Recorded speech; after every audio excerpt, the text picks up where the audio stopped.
আমি আসি। আমাদের গল্পগুলো যদি ভালো লেগে থাকে তাহলে অবশ্যই আমাদের এলএস লাভ অ্যান্ড স্যাড স্টোরিকে সাবস্ক্রাইব করে পাশে থাকবেন। ধন্যবাদ। আর আমি প্রিয়াঙ্কা। আমাদের গল্পগুলো যদি ভালো লেগে থাকে অবশ্যই আমাদের LS love and sad story চ্যানেলকে সাবস্ক্রাইব করে পাশে থাকবেন। তিথি সিএনজিতে বসেই উকি দিল। তার চোখের সামনে বিশাল কালো রঙের গেট।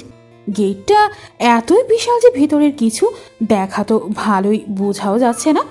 গেটের পাশেই বাগান বিলাস গাছ। অর্ধেক গেটটা গোলাপি ফুলে ঢেকে আছে, তার মধ্যে গুড়ি গুড়ি বৃষ্টি। তিথির এত ভালো লাগলো, সে খুব অল্পতেই মুগ্ধ হয়। এই মুগ্ধতা দেখে তিথির মা প্রায়ই বলতো, এত সহজে মুগ্ধ হতে নেই, এই সহজ জিনিসগুলোই পরে বড় কষ্টের কারণ হয়ে দাঁড়ায়। তিথির অবশ্য তা মনে হয় না। তার মনে হয় এই ছোট ছোট মুগ্ধতাগুলোই মানুষকে বাঁচিয়ে রাখে। যখন মানুষের এই মুগ্ধ হওয়ার ক্ষমতা নষ্ট হয়ে যায় তখন বেঁচে থাকার ইচ্ছেও শেষ হয়ে যায়। তার মায়েরও কি শেষ হয়ে গিয়েছিল কি জানি, তিথি জানে না। তবে তার মা কোনো কিছুতেই মুগ্ধ হতো না। তিথি কোনো কিছু দেখে যখন বলতো, দেখো দেখো মা, কত সুন্দর। তিথি সিএনজি থেকে নেমে দাঁড়ালো। এক এক করে নিজের ব্যাগ দুটো নামালো। ব্যাগ নামাতে গিয়ে সে নেমে ঘেয়ে একাকার। তার তুলনায় তার ব্যাগ অনেকটাই ভারী। তিথি সোজা হয়ে দাঁড়ালো, গেটটার দিকে আবার তাকালো। আর তার মা তাকে নিয়ে এই বাড়ি থেকে এক কাপড়ে বেরিয়ে গিয়েছিল, আর সে এসেছে দুইটা ব্যাগ নিয়ে। এত বড় বাড়ি, এত বড় লোক মানুষ, তবুও তার মাকে 4 বছরের সংসার জীবনে নেয়ার মতো কিছুই দিতে পারেনি। তিথি দীর্ঘশ্বাস ফেলে ব্যাগগুলোকে টেনে টুনে গেটের সাইডে আনলো। এখন বৃষ্টি ভালোই পড়ছে, ভিজে গেলে সর্বনাশ। গেটের সাইড দেওয়ালে একটা সাদা রঙের সুইচ। তিথি কয়েকবার চাপ দিল, কোনো শব্দ হইলে কিনা সে বুঝতে পারল না। তার মিহি গলায় কতক্ষণ ডাকাডাকি করলো। শেষমেশ উপায় না পেয়ে ধরম ধরম করে গেটে কয়েকটা বাড়িও মারল, কোনো হেলদোল নেই। তিথি তার মার কাছে শুনেছে গেটের পরেই বিশাল লন, তাই তার শব্দ বাড়ি পর্যন্ত যাবে না সে জানে। তবে দারোয়ান থাকার কথা সে শুনেছে না কেন কে জানে। তিথি এক সাইডে দাঁড়ালো। গেটের ওপরে সিসি ক্যামেরা লাগানো, মনিটরে কেউ না কেউ তাকে অবশ্যই দেখবে। সে অপেক্ষা করতে লাগলো। নোমান অনেকক্ষণ ধরেই তিথিকে দেখছে। সে সবে বের হয়েছে তিথি আসার একটু আগে। তার একটা পার্সেল আসার কথা, সে না বের হলেও অবশ্য তার কাছে পৌঁছে যেত। তবে পার্সেলটা একটু ব্যক্তিগত, তাই সে নিজেই বের হয়েছে। বের হওয়ার একটু পরেই সিএনজিটা বাড়ির সামনে এসে থেমেছে। সে অবশ্য প্রথমে মাথা ঘামায়নি। দাদুর গ্রামের অনেক আত্মীয় স্বজনই আছে, তারা হঠাৎ হঠাৎ এসে হাজির হয়। কখনো আসে ডাক্তার দেখাতে, কখনো আসে ঢাকা শহর ঘুরতে, আবার কখনো কখনো আসে এমনি এমনি, বলে দাদুকে দেখতে এসেছে। এক একজনকে তো দাদু চিনতেও পারে না, তবুও তারা কিছুদিন মেহমানের মতো থাকে। বিস্ময়ে ভরা চোখে তাদের ঘর বাড়ি, আসবাবপত্র, জীবন যাত্রা দেখে। আর যাওয়ার সময় কিছু না কিছু তাদের পুটলিতে ভরে নিয়ে যায়। এতে অবশ্য কারো কোনো মাথা ব্যথা নেই। শুধু হালিমা খালা কিছুদিন রাগে গজগজ করেন। নোমান এইবারও এইরকমই ভেবেছিল, তবে তার ভাবনাকে ভুল করে দিয়ে উকি দিল ছোট মোটা মুখের শ্যামলা বরণ একটা মেয়ে, যার মুখে দীর্ঘ জার্নির ক্লান্তির ছাপ, এলোমেলো মাথায় লম্বা বেনি। বয়স কত হবে কে জানে, তবে তার কাছে ছোটই মনে হলো। যে কিনা উকি দিয়েই থমকে গেছে। সাধারণ এক গুচ্ছ ফুল দেখে তার চোখে মুখে মুগ্ধতা উপচে পড়ছে। আর সেই মুগ্ধতা ভরা চোখ মুখ দেখে নোমানও কিছুক্ষণের জন্য থমকে গিয়েছিল। নোমান আয়েশি ভঙ্গিতে সিগারেটের ধোঁয়া ছাড়ল। সে থমকে যাওয়া থেকেই সে এতক্ষণ এই মেয়ের কাণ্ড কারখানা দেখছিল। জামান ভাই ভিতরে কি করছে কে জানে। বের হওয়ার সময় তো গেটের পাশেই দেখেছে। টাথরুমেও যেতে পারে। তার আবার নতুন নতুন ডায়াবেটিস ধরা পড়েছে। সেই টেনশনে দরকার পড়ুক আর না পড়ুক সে থাকে দৌড়ের উপর। তা না হলে গেট দিয়ে এই মেয়ে যে ঝাঁকাঝাঁকি করেছে, এতক্ষণে তো জামাল ভাই লাঠি নিয়ে দৌড়ে আসার কথা। মেয়েটার অবশ্য ভাগ্য খারাপ, এসেই পড়েছে এক ঝুলাঝুলির মধ্যে। এরকম সচরাচর হয় না। জামান ভাই খুবই নিষ্ঠ দারোয়ান, সে তার চাকরি আর এই গেটকে খুবই ভালোবাসে। এই গেট নিয়ে কেউ ঝাঁকাঝাঁকি করবে আর সে চুপচাপ বসে থাকবে, এটা অসম্ভব। নোমান এগিয়ে গেল। মেয়েটিকে ঝোলাঝুলি থেকে বের করা দরকার। কেমন জড়সড় হয়ে দাঁড়িয়ে আছে, তার মায়া লাগছে। এটা অবশ্য নতুন না, তার সবার জন্যই মায়া লাগে। দাদুর ভাষ্য মতে আমি হচ্ছি মায়ার সাগর। আমার শুধু মন না, হাত পা চোখ নাক মুখ সবকিছুই মায়ায় টইটম্বুর। তাই এই বৃষ্টির মধ্যে তাদের বাড়ির সামনে একটা মেয়ে তার পুটলি পাটলি নিয়ে জড়সড় হয়ে দাঁড়িয়ে থাকবে আর সে চুপচাপ তাকিয়ে দেখবে, এটা কি হয়? তাই সে এগিয়ে গেল। এগিয়ে যেতে যেতেই তার ভ্রু কুঁচকে গেল। মেয়েটার আদর কেমন যেন চেনা চেনা মনে হচ্ছে। এই চোখ, এই নাক, এই ঠোঁটের পাশে তিল, কোথায় দেখেছে সে? তিথি ড্রয়িং রুমে স্বাভাবিকভাবেই বসে আছে। এতক্ষণ যে মনে ভয় ছিল তা এখন কেটে গেছে। তবে অস্বস্তি আছে, কারণ অনেকগুলো মানুষ গোল গোল চোখে তার দিকে তাকিয়ে আছে। সে পাশে তাকালো। তাকে জড়িয়ে ধরে চোখের পানি মুছলেন মরিয়ম বানু, যে কিনা সম্পর্কে তার দাদি। আর কারো পরিচয় অবশ্য এখনো সে জানে না। না জানারই তো কথা। তার মা যখন তাকে নিয়ে চলে যায় তখন তার বয়স ছিল মাত্র 4 বছর। সে আশেপাশে তাকালো। তাকাতেই নোমান নামের ছেলেটার সাথে চোখাচোখি হলো। এই ছেলেটা তার কি হয় সে এখনো বুঝতে পারছে না। যখন সে চুপচাপ গেটের পাশে দাঁড়িয়েছিল তখন কোথা থেকে যেন এই ছেলে এসে হাজির। এক হাতে ছাতা, আরেক হাতে সিগারেট। সে ভ্রু কুঁচকে তার দিকে তাকিয়ে আছে। তিথির ভয় অস্বস্তি দুটোই একসাথে হতে লাগলো। সে কি করবে বুঝে উঠতে পারল না। এত এত বিপদে সে তো আগে কখনো পড়েনি। সবকিছু থেকে তার মা আড়াল করে রাখত। এই প্রথমে একা এভাবে চলা। বলতে গেলে সেভাবে একাও অবশ্য না। ঢাকা পর্যন্ত নুরুল মামা এসেছেন। নুরুল মামা হচ্ছেন মায়ের দুঃসম্পর্কের ভাই। আমাদের সব বিপদে আপদে তিনিই তো থাকতেন পাশে। সিএনজিতেও তুলে দিয়েছেন, শুধু বাড়ি পর্যন্ত আসেননি। কেন আসেননি তিথি জানে না। সিএনজিতে বসে যখন তিথি মলিনভাবে তাকালো তখন পরম স্নেহে নুরুল মামা মাথায় হাত রেখে বিরস মুখে বললেন, ভয় নেই, সিএনজি তোকে একেবারে সঠিক জায়গায় নামিয়ে যাবে। আর সেখানে গিয়ে শুধু তোর মায়ের নাম বলবি, ব্যাস। আর কিছু বলার দরকার নেই, এইটুকুই যথেষ্ট, বুঝেছিস? তিথি শুধু মাথা ঝাঁকিয়েছে। কি আর বলবে, তার ভাগ্যে যা আছে তাই হবে, আর হয়েছেও তাই। প্রথমে তিথি খুব দ্বিধাদ্বন্দ্বে ভুগেছে। এই ছেলে কি এই বাড়িরই কেউ? এর কাছে কি তাদের নাম বলবে? আবার যদি বাইরের কেউ হয়, তাকে দাঁড়িয়ে থাকতে দেখে এগিয়ে এসেছে, হলে হবে। নাম তো নিয়ে আর বেঁচে খাবে না, চান্স তো নেওয়াই যায়। এমনিতেই চুপচাপ দাঁড়িয়ে আছে, কিছু তো করতেই হবে। তাছাড়া দেখতে তো ভদ্র টাইপের মনে হয়। তাই সে অনেক চিন্তা ভাবনা করে মুখ খুলল। অস্বস্তি ভরা গলায় বলল, আমি তিথি, তাই এবার মেয়ে তিথি। সাথে সাথেই ছেলেটা অবাক হয়ে গেছে। মুখ হা হয়ে গেছে, হাত থেকে সিগারেটও পড়ে গেছে। তিথি ঠোঁটে ঠোঁট চেপে ড্যাব ড্যাব করে তাকিয়ে রইল। কি বা করবে সে? তবে ছেলেটা যে বিস্ময় কিং কর্তব্য বিমূঢ় হয়েছে সে বুঝতে পারছে।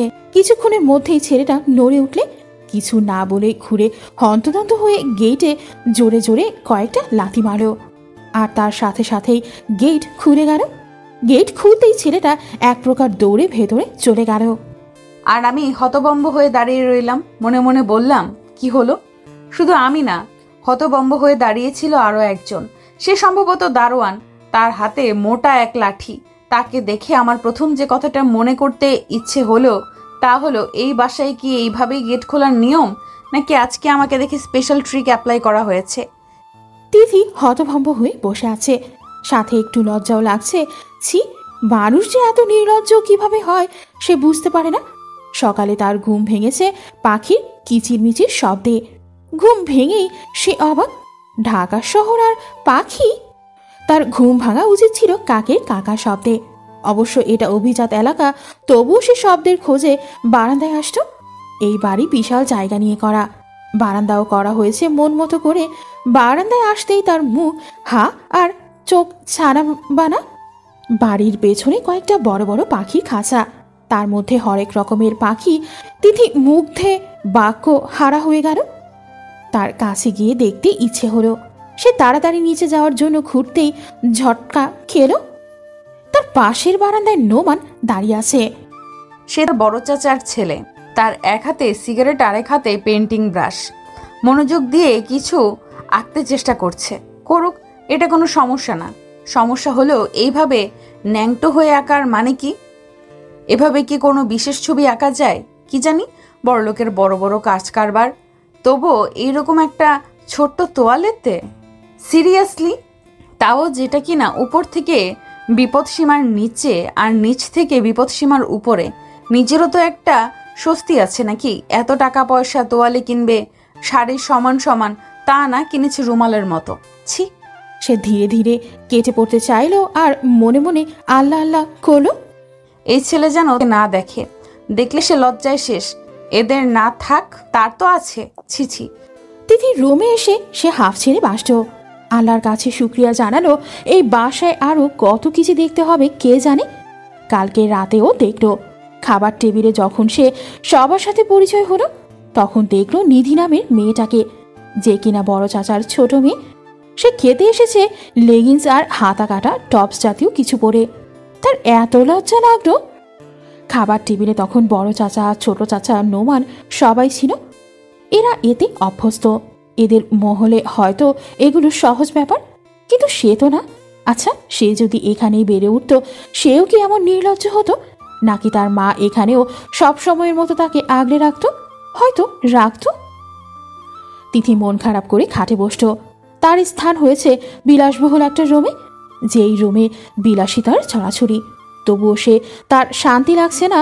তার তো শান্তি লাগতো তাদের টিনের চালের ছোট্ট একটা ঘরে, যেখানে ছিল ছোট্ট একটা খাট, ছোট্ট একটা আলমারি আর একটা পড়ার টেবিল।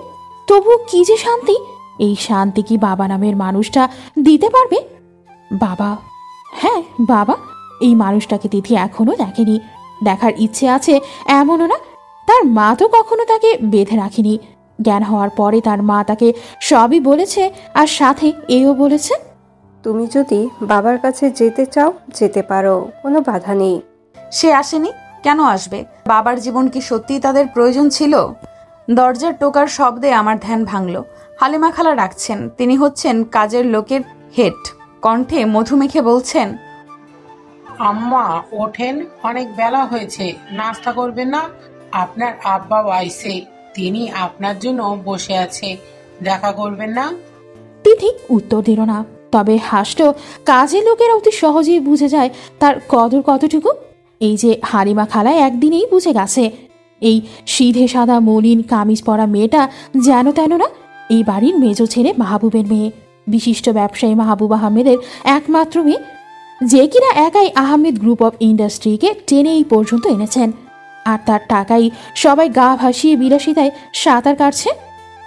তিথি নিচে নামলো। দুপুরেরও পরে বাসায় বলতে গেলে কেউই নেই। দাদু আর বড় চাচি ড্রয়িং রুমে বসে আছে। তিথি নামতে নামতে বড় চাচিকে দেখলো। তার নাম রেহেনুমা। রূপে রূপান্বিত, গুণে গুণান্বিত সে। দেখতে ছোটখাটো একটা পুতুলের মতো। তাকে দেখে বয়স বোঝার উপায় নেই। এই পুরো বাড়ি তার ইশারায় চলে। মন্ত্রমুগ্ধের মতো সবাইকে মুগ্ধ করে রেখেছেন। তার মতো তার দু মেয়ে আর বংশের একমাত্র প্রদীপ, নোমান, তিনজনই হয়েছে দুধে আলতা গায়ের রঙের। এই অহংকারে সে সম্ভবত মাটি দিয়ে হাঁটে না। বাড়িতে আরও একটা বউ থাকলেও বাড়ির একমাত্র কর্ত্রী সে। তার হুকুম ছাড়া এ বাড়ির একটা জিনিসও এক জায়গা থেকে আরেক জায়গায় যাবে না। তিথি তাদের সামনে এসে দাঁড়ালো। তাকে দেখেই রেহেনুমা বলল, কি ব্যাপার বলো তো তিথি? তোমার কথা শুনে তোমার বাবা সব কাজ টাজ ফেলে ইমার্জেন্সি টিকিট নিয়ে দুবাই থেকে ব্যাক করলো, আর তুমি দরজা আটকে বসে আছো। কত ডাকাডাকি, তোমার খবর নেই? তুমি তো দেখি তোমার মায়ের মতো, যা ইচ্ছা হয় তাই করো। তিথি কিছু বলল না। সে এক দৃষ্টিতে চাচির চিন্তিত মুখটা দেখল। আমার দরজা না খোলায় হয়তো বাবার চেয়ে চাচি বেশি কষ্ট পেয়েছে। আহ রেনুমা, চুপ থাকো তো। হয়তো দাদু ভাই ঘুমাচ্ছিল, অচেনা জায়গা, রাতে হয়তো ভালো ঘুম হয়নি। এই হালিমা, কোথায় গেছিস? টেবিলে তাড়াতাড়ি খাবার দে, সকাল থেকে মেয়েটা না খাওয়া। আপনিও না মা, একদিনেই নাতনি স্নেহে অন্ধ হয়ে গেছেন। তারটা দেখছেন অথচ নিজের ছেলেরটা চোখে পড়ছে না। মাহবুবও তো দুপুরে বলতে গেলে খেলোই না। আহ বাধ্য হতো। আয় দাদু ভাই আয়। আমার সাথে আয়। আপনি বসুন, আমি দেখছি। বলেই তিথি আবার উপরে যাওয়ার জন্য এগিয়ে গেল। আবার কোথায় যাচ্ছিস? খাবি না? খাবো, আপনার ছেলেকে নিয়ে আসি। রেহনুমা মুখ বাঁকালো, বাঁকিয়ে বলল, মা বাবার খাওয়া খাদ্যে সব কিছুই টাইম টু টাইম, একদম নিয়ম মাফিক, নিয়মের বাইরে সে যাবে না। তুমি বরং খেয়ে নাও, পরে গিয়ে বাবার সাথে দেখে করো। লং জার্নি করে এসেছে, এবার একটু আরাম করুক, সকাল থেকে তো তোমার জন্য অপেক্ষাই করলো। তিথি শুনেও শুনল না। সে আস্তে আস্তে উপরে উঠতে লাগলো আর মনে মনে বলল, নিয়মের নিয়মই তো ভাঙা। সে এগিয়ে গেল। দরজার সামনে গিয়ে কিছুক্ষণ চুপচাপ দাঁড়িয়ে রইল। তার চোখে টলমলে পানি। সে ধীরে ধীরে চোখের পানি মুছল। একেই বলে বুঝি রক্ত? স্নেহ নেই, ভালোবাসা নেই, সামান্য চোখের দেখাটাও নেই, তবুও এই টানের কত জ্বালা পড়া। তিথি মৃদুভাবে দরজায় টোকা দিল। ভেতর থেকে ভারী তবে মোলায়েম একটা শব্দ ভেসে এলো। এসেছো? তিথি ভেতরে ঢুকলো। মাহবুব ইজি চেয়ারে চোখ বন্ধ করে শুয়ে আছে। তাকে দেখলে কেউ বলবে না সে তার বাবা। এখনো সুন্দর, লম্বা, চওড়া, সুদর্শন যুবক। শুধু চুলগুলো সাইডে হালকা পাক ধরেছে। তিথি হয়েছে একদম তার মায়ের মতো। তিথি দীর্ঘশ্বাস ফেলতেই তার চোখ পড়ল দেওয়ালে টানানো একটা ছবির ওপর। ছবিটা তার মায়ের বিয়ের ছবি। মা বধূবেশে লজ্জায় নিচু হয়ে বসে আছে। কি মায়াময় একটা মুখ। খেয়েছো? তিথি ধীর গলায় বলল, না। তুমি সকাল থেকে দরজা আটকেছিলে কেন? নোমান তো বলল তুমি উঠেছো। তিথি দাঁতে দাঁত চাপলো। ও, ছেলেটা তাহলে তাকে দেখেছে? তবে মুখে কিছু বলল না। দাঁড়িয়ে আছো কেন? বসো। তিথি ধীরে ধীরে এগিয়ে গেল মাহবুবের ইজি চেয়ারের ঠিক সামনে। খাটে পা তুলে বসল। মাহবুব চোখ বন্ধ করে একটু হাসত। এভাবে তাইবা বসত। সে কখনো ঘরে জুতো পরে থাকতে পারত না। খালি পায়ে ঘর ভরে হাঁটাহাঁটি করত, আবার সেই পায়েই খাটে উঠে পড়ত। সে এসব দেখতে পারত না। এর জন্য ও মেয়েটা যে কত কথা শুনত। এতদিন কোথায় ছিলে? ফরিদপুরের মফস্বল একটা গ্রামে। আমি যতটুকু জানি তোমার মায়ের তেমন কোনো আত্মীয় স্বজন ছিল না। সেখানে কিভাবে? হয়তো আপনার জানার মধ্যে ভুল ছিল, বা এমনও হতে পারে আপনি কখনো জানতেই চাননি। মাহবুব চোখ তুলে তাকালো। তাকিয়ে কিছুক্ষণের জন্য থমকে গেল। তার মনে হলো তার সামনে তায়েবা বসে আছে। সে উঠে বসল। তার গলা শুকিয়ে যাচ্ছে। বসে বলল, ওখানে পানি আছে, আমাকে এক গ্লাস পানি দাও। তিথি নড়ল না। যেমন বসে আছে তেমনই বসে রইল। মাহবুব ঢোকিল আর অবাক হয়ে তাকিয়ে রইল। তার সামনে বসা এই মেয়েটা দেখতে হুবহু তায়েবার মতো হলেও আসলে সে তায়েবার মতো না। কোথায় যেন একটু সে আর ভাবতে পারল না। সে এক সময় চাইতো তার সন্তান হবে তার মতো। তাহলে এখন কেন ভয় পাচ্ছে? সে বিরসভাবে বলল, তাইবা কোথায়? সেটা জানার অধিকার কি আপনার আছে? আমি তাকে অনেক খুঁজেছি। কেন? মাহবুব এই কেনর উত্তর খুঁজে পেল না। সত্যি তো কেন? এক ছাদের নিচে থেকেই সে করেছিল যোজন যোজন দূরত্ব, আর যখন সত্যিই দূরত্বে গেল তখন খুঁজেছিল কেন? সে কথা ঘোরালো। তুমি কি ফরিদপুর থেকে একা এসেছো? না। কার সাথে এসেছো? তিথি উত্তর দিল না। সে তাকিয়ে আছে বাবা নামক মানুষটার দিকে। কি সুন্দর স্বাভাবিকভাবে কথা বলছে, যেন তিথি তার আশেপাশেই বড় হয়েছে। প্রায় তাদের এমন ভান মান অভিমান চলে, আবার ঠিক হয়ে যায়। মাহবুব দীর্ঘশ্বাস ফেলল। এই মেয়ে নিজের ইচ্ছের বাইরে একটা উত্তরও দেবে না। যতটুকু সে জানতে চায় ততটুকুই সে বলবে। এটা সে বুঝতে পারছে। সে নিজেও এমন। মাহবুব উঠে দাঁড়ালো। দাঁড়িয়ে বলল, এসো, খাবে। সকাল থেকে তুমি না খেয়ে আছো।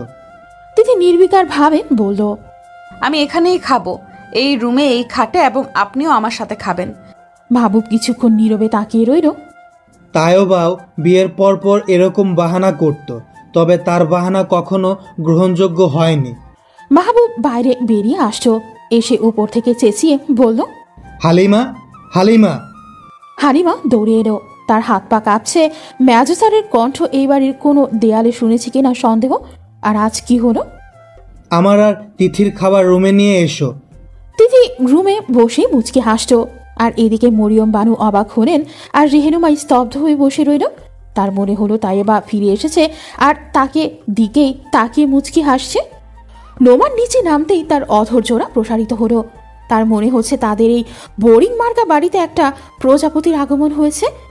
সেই প্রজাপতি পুরো বাড়িতে নিজের ইচ্ছা মতো ঘুরে ঘুরে বেড়ায়। কারো সম্পর্কে তার তেমন কোনো আগ্রহও নেই, নিজের মতো ঘুরছে, খাচ্ছে, নিজের মতো থাকছে। এই যে এখন টুল পেতে বাড়ির মেইন দরজার পাশে বসে আছে, তার দৃষ্টির সামনে গতরাত থেকে অবিরাম গুড়ি গুড়ি বৃষ্টি পড়ছে, তাই সে বসে বসে মুগ্ধ চোখে দেখছে। তার দুপাশে দিশা আর নিসা, তাদের ছোট চাচার 2 মেয়ে, অবিরাম বকবক করছে, তার সেদিকেও খেয়াল। মাঝে মাঝে দুনিয়ার বুঝদারের মতো মাথাও নাড়ছে। নোমান তিথির দিকে দেখতে দেখতেই কিচেনের রুমে উকি দিল। তার মা ভ্রু কুচকে দাঁড়িয়ে আছে। আজ কি রান্না করবে বিরক্ত মুখে দেখিয়ে দিচ্ছে।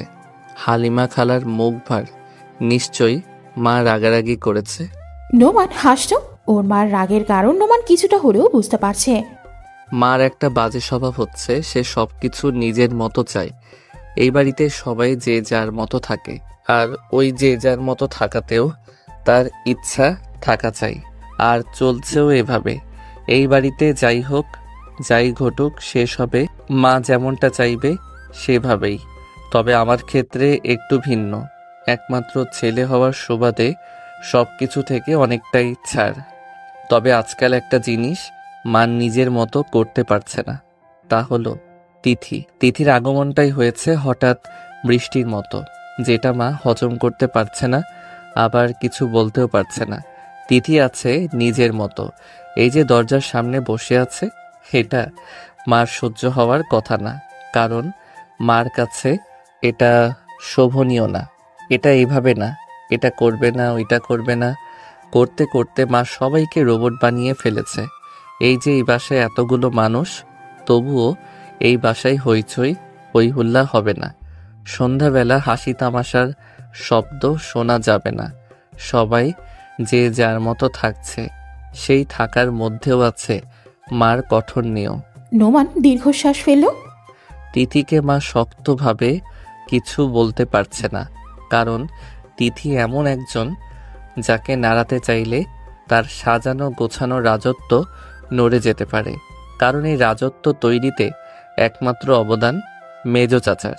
তাই আর কেউ জানুক আর না জানুক, মা ঠিকই জানেন তিথি ফিরে আসায় মেজো চাচা কি পরিমাণ খুশি হয়েছে।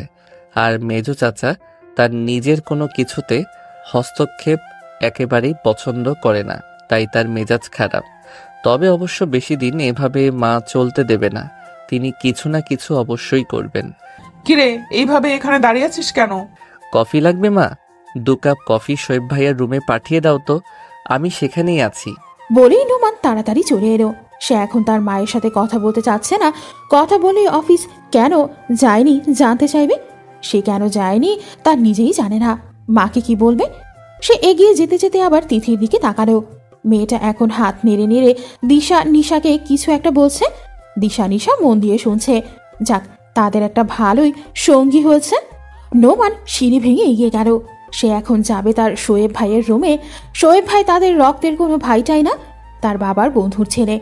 একদিন তার বাবা এসে বলল, আমার এক বন্ধুর ছেলে কিছুদিন এই বাসায় থাকবে, সে থাকবে নিজের মতো, তার খাবার দাবার রুমে দিয়ে আসবে, কেউ তাকে বিরক্ত করবে না। এবং সে আছে, নিজের মতোই আছে। তবে বাবার কথা কেউ শোনেনি। তার রুমের দরজা সব সময় থাকে খোলা, আর আমরা সেই খোলা দরজা দিয়ে যখন তখন আসি আর যাই। এতে সে বিরক্ত হয় কিনা জানি না। সবচেয়ে বেশি করেন মা। তিনি আর কারোর সাথে হেসে কথা না বললেও শোয়েব ভাইয়ের সাথে বলেন। তিনি প্রায়ই এটা সেটা তৈরি করে নিধির হাতে ধরিয়ে দিবেন। তার কি উদ্দেশ্য বুঝতে শার্লক হোমস হওয়ার প্রয়োজন নেই। নোমানি যথেষ্ট, কিন্তু নিধি বেচারি পরে ঝামেলায়। সে মডার্ন যুগের মডার্ন মেয়ে, তার পছন্দ এলোমেলো সুরের গিটার। তার কি আর এই হারমোনিয়াম প্যাপে টাইপ ছেড়ে ভালো লাগবে? তার মার ভয়ে কিছু বলতেও পারে না, তাই সে সেই অপেক্ষায় আছে কবে এই আপদের কিছুদিন শেষ হবে। এটা অবশ্য নোমানও জানে না, জানতেও চায় না, কারণ শোয়েব সে খুবই পছন্দ করে। বয়সে অবশ্য তার চেয়ে 3-4 বছরের বড়, তবুও তার খুব পছন্দ। শুধু তার না, এইবারই প্রায় সব মানুষের পছন্দ। তাকে একবার জিজ্ঞেস করলাম, কি ভাই, কারণ কি, জাদুটা তো জানো নাকি? সে হেসে বলল, মাথা ঝুলানো টাইপ মানুষকে সবাই পছন্দ। সে সবার কথায় হ্যাঁ হ্যাঁ মাথা ঝুলায়, তাই সবাই তাকে পছন্দ করে। নোমানের অবশ্য তাই ধারণা, কারণ শোয়েব সব কথাই পজিটিভ, না বোধক শব্দ বোধহয় তার মধ্যে নেই। শোয়েবের দুনিয়া তার রুমের মধ্যেই সীমাবদ্ধ, তার মাঝে মাঝে ছাদে যান। এই বাড়িতে কি হচ্ছে না হচ্ছে তা নিয়ে তার কোনো মাথা ব্যথা নেই। সে আগে লেখালেখি করত, বেশ কয়েকটা বইও বের হয়েছে এবং অনেকটা ফেমাসও। তবে বিশেষ কোনো কারণে এখন সব বাদ। এখন তার একমাত্র কাজ দিন ভরে বই আর পত্রিকা পড়ে। এই মোবাইল ইন্টারনেটের যুগে কেউ এভাবে খুঁটিয়ে খুঁটিয়ে যে পত্রিকা পড়তে পারে তাকে না দেখলে সে জানতও না। কি ব্যাপার, এই সময়ে অফিস টফিস নেই? নোমান কিছু বলল না। সে আয়েশি ভঙ্গিতে সিগারেট ধরাতে লাগলো। তার আর অফিস টফিস তার একদম ভালো লাগে না। তার তো ভালো লাগে রং তুলি, তবুও যেতে হয়। বাড়ির একমাত্র ছেলে সে, এই বাড়ির ভূত ভবিষ্যৎ সব তার হাতে। যেই দিন লেখাপড়া শেষ করেছে তার পরের দিনই অফিসে জয়েন করতে হয়েছে। তার মার এক কথা, বাবার মতো হলে চলবে না, মেজো চাচার মতো হতে হবে। তাই তার সাথে লেগে থাকতে হবে, আর তাই সে লেগেই আছে। যেন তেন টাইপ লাগা না, একেবারে কচ্ছপের কামড় টাইপ লাগা। নোমান সিগারেটের ধোঁয়া ছাড়তে ছাড়তে শোয়েবের দিকে তাকালো।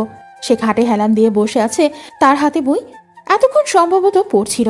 নোমান হেসে ফেলল, কারণ তাকে লাগছে আদিম যুগের মানুষের মতো। হঠাৎ দেখলো সে কোন মানুষের চিৎকার দিয়ে অজ্ঞান হওয়ার সম্ভাবনা আছে। নিধি বেচারির আর কি দোষ? চুল দাড়ি গোফ আর না জানি কি কি দিয়ে লেটকে চেটকে আছে।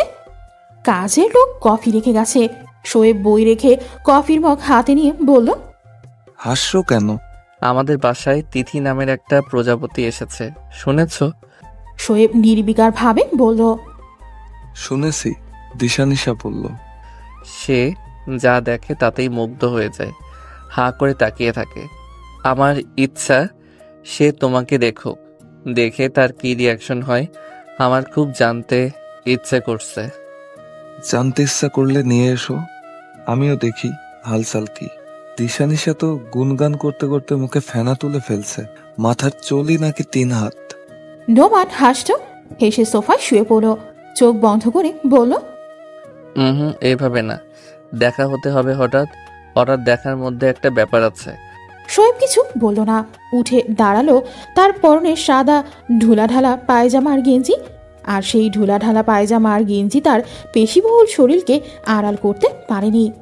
সে এগিয়ে সেই নোমানের সামনে দাঁড়ালো, হাতের সিগারেট নিভে গেছে, চোখ বন্ধ, মুখে মুচকি হাসি। নোমান কি জানে সে প্রেমে পড়েছে? হয়তো এখনো জানে না বা বুঝে উঠতে পারেনি। হঠাৎ দেখার মাঝে সত্যি ব্যাপার আছে, ম্যাজিকের একটা ব্যাপার। এই ম্যাজিক্যাল ব্যাপারটা সহজে বোঝা যায় না, বোঝা যায় ধীরে ধীরে।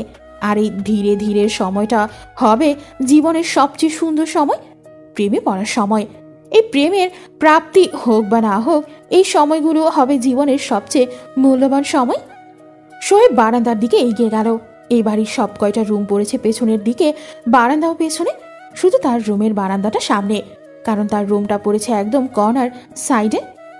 সে কফিতে ঠোঁট ছোঁয়ালো। তার দৃষ্টির সামনে গেটের কাছে ছাতা মাথায় একটা মেয়ে দাঁড়িয়ে আছে, গেটের দিকে তাকানো, যার কারণে মুখ দেখা যাচ্ছে না। বৃষ্টির কারণে মেয়েটা পায়জামাটা একটু ধরে উঁচু করে রেখেছে, যার কারণে পায়ের রূপার নুপুর চিকচিক করছে। তার দুপাশে দিশা নিশা, তারা বাগান বিলাস গাছ দেখতে আর কিছু বলছে। শোয়েব রুমে ফিরে আসলো। তার সামনে একটা বই, কলম নিয়ে বইয়ে লেখার ওপরই লিখলো, আমাদের গল্পগুলো অল্প সময় ঘর পাতালো, তারপর পথ হারালো তোমায় আমায় নিয়ে। নোমানের দিকে চোখ পড়তেই তিথি চোখ ফিরিয়ে খাবার টেবিলে বসলো। এই ছেলের দিকে তাকালে তার কেন জানি মেজাজ খারাপ হয়ে যায়। আজব এক চিড়িয়া, দিন নেই রাত নেই বাড়ির এখানে ওখানে পড়ে থাকে। নেশা টেশা করে নাকি কে জানে। সিগারেট ছাড়া তো একবারও চোখে পড়ে না। খাচ্ছে তো খাচ্ছেই। তিথি তার জীবনে এত সিগারেট খোর ছেলে জীবনে দেখেনি। কিছুক্ষণ পরপরই দেখা যাবে বাড়ির চিপায় চাপায় দাঁড়িয়ে সিগারেট টানছে। বাড়ির সবাই যেন দেখেও দেখে না, একমাত্র ছেলে বলে কথা। এই ছেলে নাকি আবার অফিসেও যায়, কখন যায় কে জানে। প্রায় সময়ই তো দেখে হাত পা ছড়িয়ে সোফার ওপর পড়ে আছে।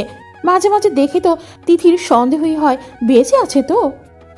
তিথি বসতেই হালিমা এগিয়ে আসতো। ভাত দিতেই তিথি হাত উঠিয়ে মানা করলো আর যেন কিছু না দেয়। তার এসব ভালো লাগে না। ছোটবেলা থেকে নিজের কাজ নিজে করে অভ্যস্ত সে। তার মা ছিল স্কুলের টিচার, সকাল থেকে বিকেল পর্যন্ত স্কুলেই থাকতে হতো। যখন থেকে পারে সবকিছু সে নিজেই করত। বিশেষ করে খাবারটা সে তার পছন্দ মতো নিয়ে খেতে পছন্দ করে। রেহনুমা আর চোখে তিথির দিকে তাকালো। তিথির প্লেটে অল্প কিছু ভাত আর ছোট মাছের তরকারি। মেয়েটার খাবার ভঙ্গিমাও মাহবুবের মতো। এই বাসায় ছোট মাছ কেউ খুব একটা পছন্দ করে না, সেই হিসেবে রান্নাও খুব একটা হয় না। আজ তিথির জন্যই হয়েছে এমন না, সে বলেছে, সে হয়তো জানেও না। সে এই বাসার আসার সাথে সাথে মাহবুব হালিমাকে হুকুম জারি করেছে দুইজন কাজের লোক যেন সবসময় তিথির আশেপাশে থাকে। তার কি লাগবে না লাগবে, কি খাবে না খাবে, সব যেন সেই হিসেব মতোই হয়। তবে তাকে বিরক্ত করা যাবে না, সে থাকবে তার মতো। হালিমা খুবই চালাক মেয়ে, কিভাবে কি করতে হয় সে ভালো করেই জানে। সে গত কয়েকদিন ঠিকই খেয়াল করেছে তিথি মাংস টাংস খুব একটা প্লেটে নেয় না। গতকাল রাতে খেয়েছে শুধু ডাল আর সালাদ দিয়ে, তাই আজকে সেই হিসেবেই করা হয়েছে। রেহনুমা পানি খেতে খেতে সবার দিকে তাকালো। আজ শুক্রবার, তাই সবাই একসাথেই খেতে বসেছে। তা না হলে দুপুরে খুব একটা কেউ বাসায় থাকে না। মাহবুব তো থাকতোই না, সেটা দুপুর কি আর রাতে। তবে গত কিছুদিন প্রায় সময়ই বাসায় থাকে, আর কেন থাকে সেটা সে বুঝতে পারছে। আর এটাই তার ভয়, শুধু ভয় না, বলতে গেলে জেদ। তাইবার প্রতি জেদ। এই যে মাহবুব খেতে খেতে কিছুক্ষণ পর পর মেয়ের দিকে তাকাচ্ছে, মেয়ে ঠিক মতো খেতে পারছে কিনা দেখছে। এটা তার সহ্য হচ্ছে না। কেন হবে? মাহবুব তো তাইবাকে ভালোবাসতো না, তবে কেন তাইবার মেয়ের জন্য এত দরদ? এই দরদ সে থাকতে দেবে না। এত কষ্টের সব এত সহজে নষ্ট হতে দেবে না। কোনো দিনও না কিছু করতে হবে। তবে করবেটা কি? এই মেয়েটাকে সে বুঝতে পারছে না। কেন বা এতদিন পর এসেছে সেটাও বুঝতে পারছে না। টাকা পয়সা সয় সম্পত্তির জন্য মনে হয় না, উদ্দেশ্যটা ভিন্ন। কেননা টাকা পয়সার উদ্দেশ্য থাকলে বাবাকে হাত করতে চাইতো, সেটা এই মেয়ে করছে না। যত সম্ভব মাহবুবকে এড়িয়ে চলছে। শুধু মাহবুবকে না, বাড়ির সবাইকেই এড়িয়ে এড়িয়ে চলছে। শুধু চলা না, রেহনুমা খেয়াল করেছে সে কাউকেই কোনো সম্বোধন করে না, এমনকি তার বাবাকেও না। কথা বলে সম্বোধন এড়িয়ে যেন এই সম্পর্কগুলোকে সে স্বীকারই করে না। তবে কেন এসেছে সে? তো তিথি, এখন কিসে পড়ছো তুমি? রেহনুমার ধ্যান ভাঙলো চৈতির কথার শব্দে। সে তিথিকে কিছু একটা বলছে, সে দাঁতে দাঁত চাপলো। তার বিরক্ত লাগছে। এই মেয়েকে নিয়ে সবার এত আধিক্যতা তার অসহ্য লাগছে। তিথি চোখ তুলে তাকালো। প্রশ্নটা জিজ্ঞেস করেছে তার ছোট চাচি। তার নাম চৈতি। সে একটা ব্যাংকে চাকরি করে। সংসারের কোনো ঝুট ঝামেলাই নেই। বড় ভাইয়ের ঘাড়ে সব ফেরে সে নিশ্চিন্তে বসবাস করে। তিথি মধ্যে কোনো ভাবান্তর হলো না। সে স্বাভাবিকভাবে বলল, আমি আপাতত কোনো কিছুতেই পড়ছি না। চৈতি একটু অবাক হলো। শুধু সে না, মাহবুববাদের সবাই এখন তাকিয়ে আছে তিথির দিকে। কেন? এমনি। চৈতি ভ্রু কুচকালো। আবার কিছু বলার আগে তিথির বড় চাচা বলেন, না পড়লে নাই, এত কথা কিসে? এখন নতুন করে ভর্তি করাবো। তো কিসে ভর্তি হতে চাও মা, বলো তো? তিথি আগের মতোই স্বাভাবিকভাবেই বলল, কোনো কিছুতেই না। বলেই তিথি উঠে দাঁড়ালো। তার খাওয়া শেষ। খাবার সময় এত কথা তার বিরক্ত লাগে। অথচ এই মানুষগুলো হয়তো পারিবারিক সব কথা খাবার টেবিলেই বলে। অথচ তার মা খাবার সময় কথা বললে বলতো, খাওয়ারও একটা ইবাদত। ইবাদতের সময় যেমন কথা বলা ঠিক না, তেমনি খাবারের সময়ও না। খাবার খেতে হবে শান্তি আর তৃপ্তি নিয়ে। তিথি চলে গেল, রেখে গেল একদল স্তব্ধ মানুষকে। তিথির বড় চাচা মাহবুবকে বলল, কি বলে তোর মেয়ে? মাহবুব দীর্ঘশ্বাস ফিরে বলল, ওকে ওর মতো থাকতে দাও। আমার একটা কথা ছিল। মাহবুব রেহনুমার দিকে তাকালো, তবে কিছু বলল না। আমি চাচ্ছি আত্মীয় স্বজনদের মধ্যে একটা গেট টুগেদার করতে। যেহেতু তোমার মেয়ে এসেছে, সবাইকে তো জানানো দরকার। পরে সবাই তো আমাকেই কথা শুনেবে। মাহবুব উঠে দাঁড়ালো। তার খাওয়া অনেক আগেই শেষ হয়েছে। তার খাবার দাবার খুবই অল্প। শুধু তিথির জন্যই বসেছিল। মেয়েটাকে কি করে না করে দেখতে ভালো লাগে, কখনো তো সেভাবে কাছে পায়নি। যেতে যেতে বলল, তিথিকে জিজ্ঞেস করো, তার যদি সমস্যা না থাকে তবে করতে পারো। রেহনুমার হাত থমকে গেছে। প্লেটে হাত রেখে সে চুপচাপ বসে আছে। তার ভিতরে কি চলছে বোঝার উপায় নেই। চৈতি রেহনুমার দিকে তাকিয়ে বিদ্রুপভাবে হাসল। এবার উঠ এসেছে পাহাড়ের নিচে। সারা জীবন নিজের যা ইচ্ছে হয়েছে তাই করেছে। কার কি সমস্যা হলো ধার ধরেছে সে? এখন পুচকে এক মেয়ের ইচ্ছেতে সব করো। বিয়ের পর থেকে দেখে আসছে, বড় ভাবি যা বলবে, বড় ভাবি যা চাইবে নিজের দেবরদের একেবারে হাতের মুঠোয় করে রেখেছে। বিশেষ করে মেজ ভাইকে, তার সব ব্যাপারে সে খুবই কনসার্ন। প্রথম প্রথম তার একটু চোখেই লাগতো, পরে যখন শুনেছে এই বাড়ির বউ হওয়ার আগে থেকেই তাদের মধ্যে ভালো সম্পর্ক, লেখাপড়াও করেছে একসাথে, তখন আর তেমন খুব একটা মনে হয়নি। তবে সে মেজ ভাবিকে দেখেনি, তার বিয়ে হয়েছে অনেক পরে। তবে শুনেছে ভাইয়ের সাথে খুব একটা নাকি বনিবনা ছিল না, ভাই নাকি মেজ ভাবিকে দেখতেই পারত না। মেজ ভাবি ছিল বাবার পছন্দের, তার চলে যাওয়ার কিছুদিন পরেই নাকি বাবা মারা যান। অনেকে বলে সে নিজে থেকে চলে গেছে, আবার অনেকে বলে অন্য ছেলের সাথে ভেগে গেছে, সে সঠিক জানে না। তবে মেজ ভাইকে কখনো কোনো মন্তব্য করতে শুনিনি, সে থাকতো নিজের মতো, তার সামনে এই ব্যাপারে কেউ তেমন একটা কথাও বলে না। মা বিয়ের জন্য অবশ্য অনেক চাপাচাপিও করেছে, তবে তার নাকে কেউ হ্যাঁ করাতে পারেনি। চৈতি রেহিনুমার দিকে আর চোখে আবার তাকানো, আর মনে মনে বলল, হাওয়া সবসময় একদিকে প্রবাহিত হয় না, এক সময় না এক সময় তার পথ চেঞ্জ করবেই, শুধু সময়ের ব্যাপার। আজ তোমার দিকে, কাল অন্য কারো দিকে, এ বাড়ির হাওয়া ও চেঞ্জ হলো বলে। তিথি ছাদে এসে হতাশই হলো, এই বাড়ি দেখতে যত সুন্দর ছাদ তত না তার কাছে খা খা মরুভূমি মনে হচ্ছে। নিচে ফুলের বাগান থাকলেও ছাদ পুরো ফাঁকা। সে বিশাল ছাদের এক সাইডে দাঁড়ালো। গত দুদিন বৃষ্টি হয়েছে, তাই আজ আবহাওয়া ঠান্ডা। সে আকাশের দিকে তাকালো, মেঘ নেই, তবে আকাশে কোনো তারাও নেই, অন্ধকার ভরাচ্ছন্ন আকাশ। তিথি গুনগুন করে এক লাইন গাইল, আজকের এই নিশি ভালোবাসি ভালোবাসি বলেই তিথি থামলো। থামতেই ছাদের ওপাশ থেকে কেউ একজন ভরাট গলায় বলল, নিকশ মেঘে তোমারও চোখ দেখেছি আজই আমি। তিথি চমকে গেল, চমকে পেছনে ফিরতেই ভয়ে স্তব্ধ হয়ে গেল। ইয়া লম্বা একটা মানুষ নাকি জিন তিথি বুঝতে পারল না, শুধু বুঝলো তার ভেতর থেকে কিছু একটা কেঁপে উঠছে। সেই কেঁপে ওঠা থেকেই আধা আলো আধা অন্ধকারে সে সামনে দাঁড়ানো ব্যক্তির চোখ মুখ সে কিছুই দেখতে পেল না, শুধু দেখলো ইয়া লম্বা লম্বা চুল আর দাড়ি, যে দাঁড়িয়ে আছে সাদা রঙের কিছু একটা পরে। তিথির আর কিছু ভাবতে পারল না, সে ছাদে লুটিয়ে পড়ল। তিথির জ্ঞান ফিরতেই সে ঝট করে উঠে বসল, তার বুক এখনো ধড়ফড় করছে। সে জোরে জোরে শ্বাস ফেলতে লাগলো। কোথায় আছে সে মনে হতেই সে আশেপাশে তাকালো, দেখলো শুধু তার বাবা তার পাশে বসে আছে, চোখে মুখে দুশ্চিন্তার ছাপ। ঘরে হালকা পাওয়ারের লাইট জ্বলছে, কেমন শান্তি শান্তি ভাব। সে স্বস্তির নিঃশ্বাস ফেললো, যাক বেঁচে আছে সে। তুমি ঠিক আছো? তিথি মাথা নাড়ো, তার মুখ দিয়ে কথা বের হলো না। মাহবুব পাশের বেড টেবিল থেকে পানির গ্লাস নিয়ে এগিয়ে ধরে বলল, ওর নাম শোয়েব, ভাইয়ার বন্ধুর ছেলে। কোনো একটা সমস্যার কারণে হয়তো সে এই বাসায় আছে। দোতলার যে কর্নারের রুমটা সেটাই থাকে, রুম থেকে খুব একটা বেরোয়ও না, তাই তুমি তাকে দেখোনি। তিথি গ্লাস নিয়ে অল্প একটু পানি খেলো। সে এই লোকটার কথা শুনেছে, দিশানিশা বলেছে, তাদের কথা শুনেই বুঝেছে তাদের খুব প্রিয় একটা মানুষ। এরকম বন মানুষের মতো যার বসবাস সে কিভাবে কারো প্রিয় হতে পারে? এইভাবেও কোনো মানুষ থাকতে পারে? চুলদারি কত বছর ধরে কাটে না কে জানে, আর একটু হলে তো সে মরেই যেত। দরজার শব্দে তিথির ধ্যান ভাঙল। নোমান উকে দিয়ে আছে, তার মুখে মুচকি হাসি তিথির বিরক্ত লাগলো। এইভাবে উকি দিয়ে দরজায় টোকা দেওয়ার মানে কি? আসবো চাচ্ছু। এসো। তুমি নাকি এই রুমের জন্য কারফিউ জারি করেছো, কাউকে অ্যালাউ করছো না। দাদু নিচে দুশ্চিন্তায় হাঁসফাঁস করছে, আমাকে পাঠালো খোঁজ খবর নিতে। তো বলেন মহারাজা, আপনার মেয়ের খবর কি? মাহবুব একটু হাসতো। এ বাসায় প্রাণ খোলা হাসিটা হয়তো একমাত্র নোমানি হাসে। সাথে সাথে তার মনে একটু বিষণ্ণতাও ছেয়ে গেল।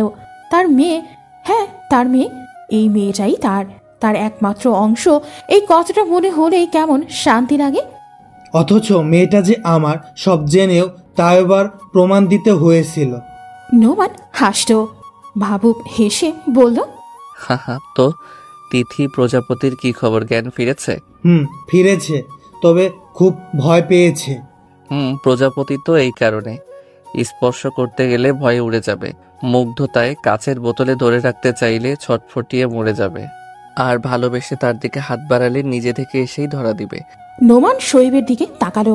বারান্দায় দাঁড়িয়ে সিগারেটে বিষণ্ণভাবে টান দিচ্ছে। তার জানা মতে শোয়েব সিগারেট খায় না, অন্তত এই বাসায় আসার পর থেকে তাকে সিগারেট খেতে দেখেনি। অসংখ্যবার তার সামনে বসে বসে সে সিগারেট খেয়েছে, তার মধ্যে কখনো সিগারেটের তৃষ্ণা দেখেনি। তাই আজ যখন নোমানের পকেট থেকে সিগারেট নিয়ে অনায়াসেই ধরিয়েছে, সে একটু অবাকই হয়েছে। সিগারেট নেওয়ার জন্য না, হয়েছে সিগারেট খেতে দেখে। নোমান জানে প্রথমবার কেউ সিগারেট ধরিয়ে এভাবে খেতে পারে না। তার মানে তারা সে শোয়েব চেনে না, সে তাদের যা দেখিয়েছে তারা তাই দেখেছে। নোমান একটা দীর্ঘশ্বাস ফেলল। আসলে কোনো মানুষকে পুরোপুরি জানা যায় না, অবশ্য তারা জানতেও চায়নি। তারা কি কখনো জানতে চেয়েছে শোয়েব এখানে কেন পড়ে আছে? না। তবে নোমান জানে জিজ্ঞেস করলে শোয়েব সত্য কথাই বলবে, মিথ্যা বলে ভালো থাকার দিকটা তার মধ্যে নেই। এজন্যই সে ঠিক করেছে সত্য সে কখনো জানতে চাইবে না, কারণ সত্য হয় সব সময় তিক্ত। নোমান হেঁটে হেঁটে বারান্দায় আসতো, এসে শোয়েবের পাশে দাঁড়ালো, নিচের দিকে তাকিয়ে রেলিংয়ে ভোট দিয়ে বলল, প্রজাপতি শব্দটা তোমার মুখে শুনতে আমার ভালো লাগছে না। যখনই বলছো তখনই তোমার নাক টাক ফাটিয়ে ফেলতে ইচ্ছে করছে। বলো তো কেন? শোয়েব একটু হাসতো, হেসে বলল, because you are in love my dear, you are in love. আর তুমি? শোয়েবের মুখ গম্ভীর হলো, তবে কিছু বলল না।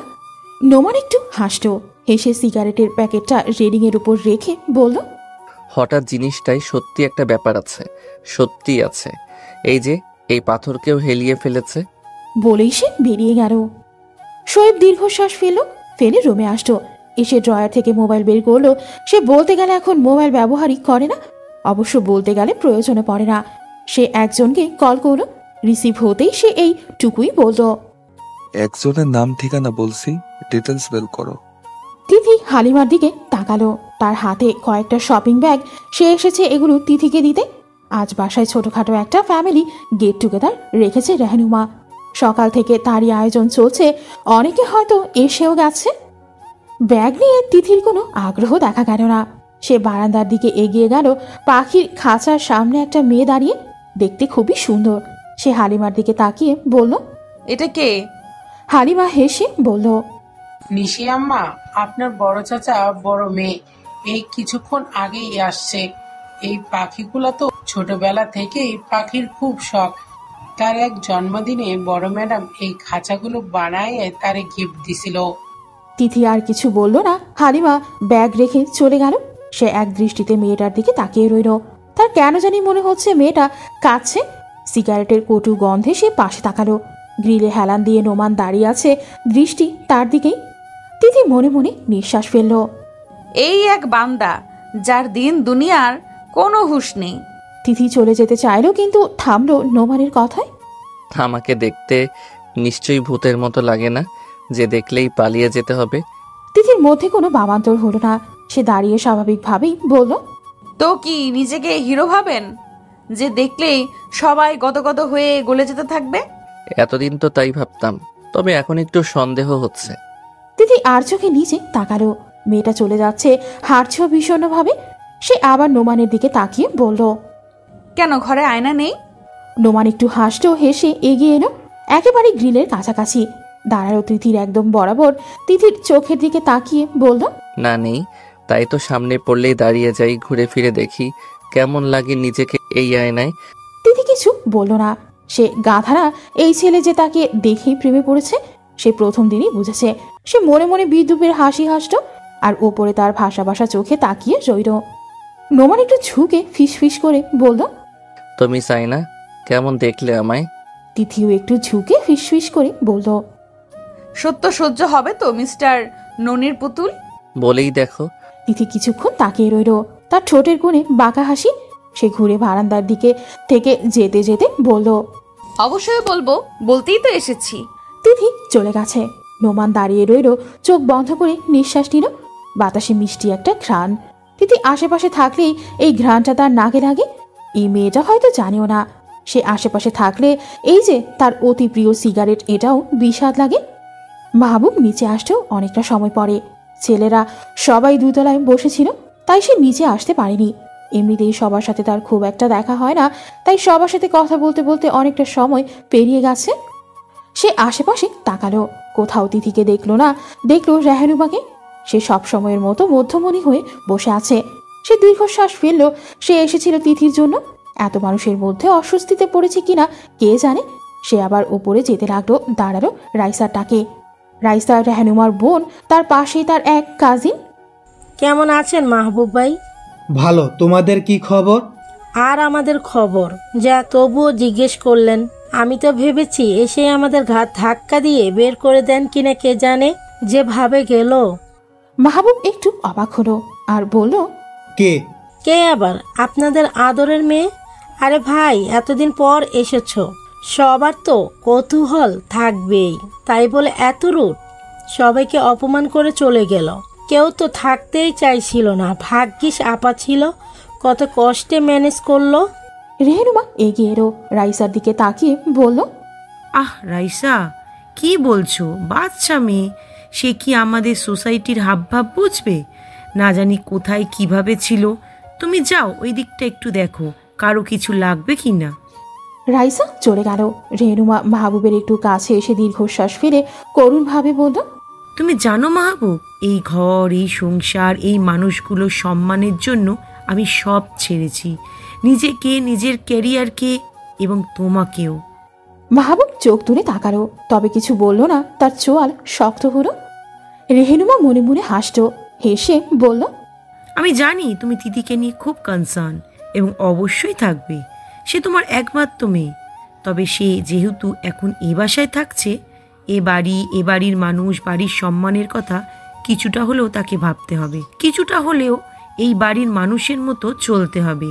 সে তোমার মেয়ে, মাহমুদ আহমদের মেয়ে, অথচ সে নিজে এসেছে তার সাধারণ ড্রেস পরে, আমাদের দেওয়া ড্রেসে ছুঁয়েও দেখেনি।